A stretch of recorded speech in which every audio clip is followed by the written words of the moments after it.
Hello, my name is Theodora Brown. Did you know that according to the Cyprus refugee statistics, there's around 40,000 refugees that come into the country seeking asylum every single year?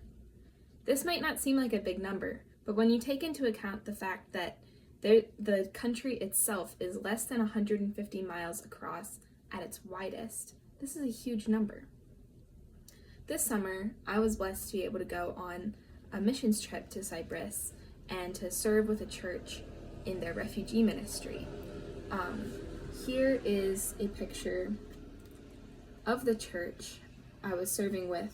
They're called Trinity Evangelical Church, and they've been in the country of Cyprus since the early 1800s when missionaries came over and founded a church and a school and a hospital.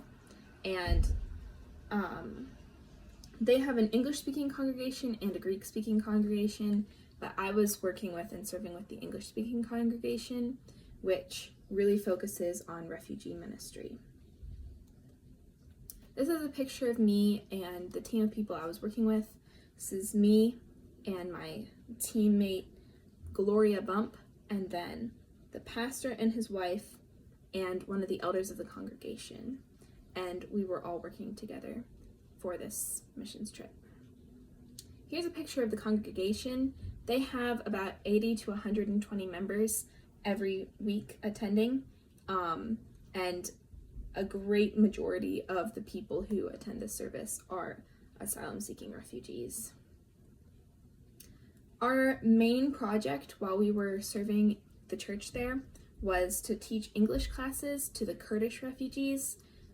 The Kurdish people are from mainly Iran and Turkey, and they did not know much English, so we were helping to teach them English that would be helpful to participate in the worship services.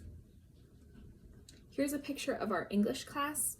We had around 20 people depending on the day, and these are all the women in the class.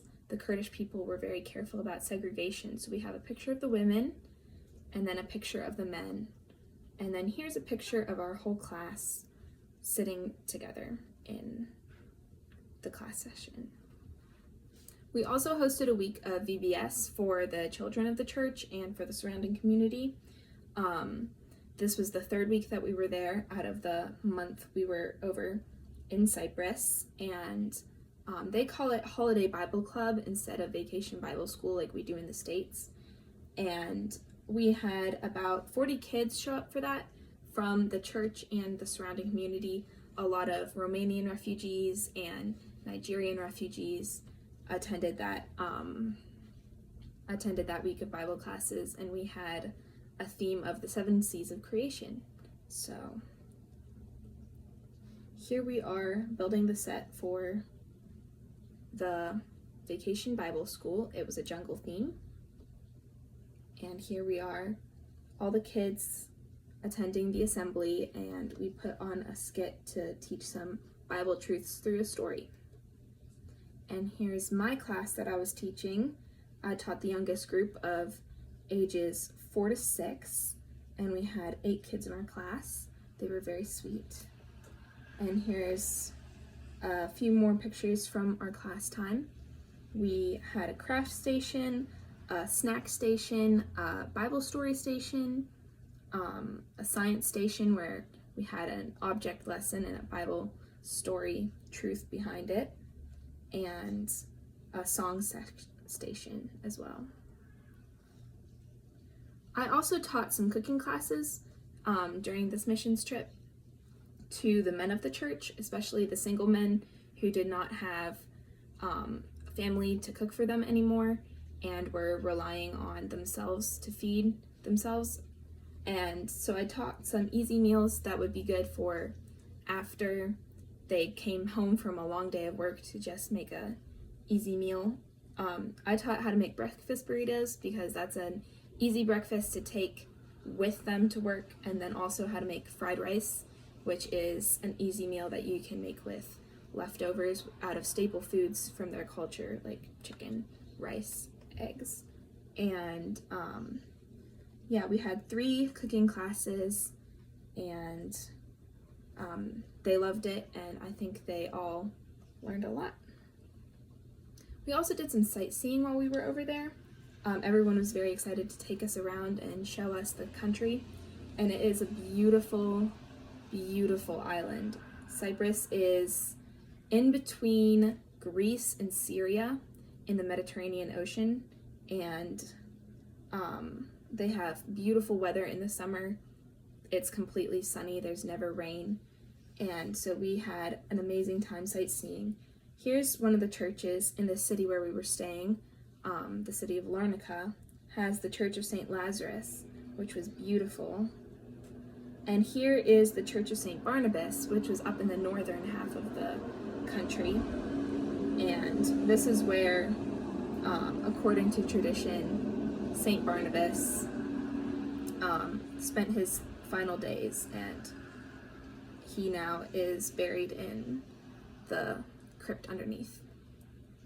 We also went to the ruins of Salamis, which is where Paul came to Cyprus for the first time, and they have amazing artifacts there. It was beautiful, and they had pretty much no one there to supervise, so you were allowed to just go anywhere, look at anything. It was really an amazing experience. We were also able to be involved in many special church events. There was a naming ceremony for a Nigerian baby who was born. Her name was Excel, and we were able to be there for her naming ceremony, which was a very special and intimate moment. We also were able to be involved in a traditional Greek wedding, which was not something I expected, but it was really wonderful to experience. And they had a traditional Stephania ceremony, which is a crowning of the bride and the groom, which was something that I was not accustomed to. We also had many baptisms while we were there, baptisms of children and adults, and I was blessed to be asked to be the godmother of one of the children. This is her right here. Her name is Leslie Ohugo, and her mom is from Kenya. Her dad was from Nigeria, but sadly he passed away, and so I was asked to be her godmother for her baptism. And here's a picture of the adults being baptized in the Mediterranean Sea. I learned so much from my time in Cyprus. The island is beautiful and the people there are amazing. The refugees taught me so much about how we are united as the body of Christ and how to have strong faith despite persecution and hardship. And please keep the church in Cyprus in your prayers, and thank you for listening.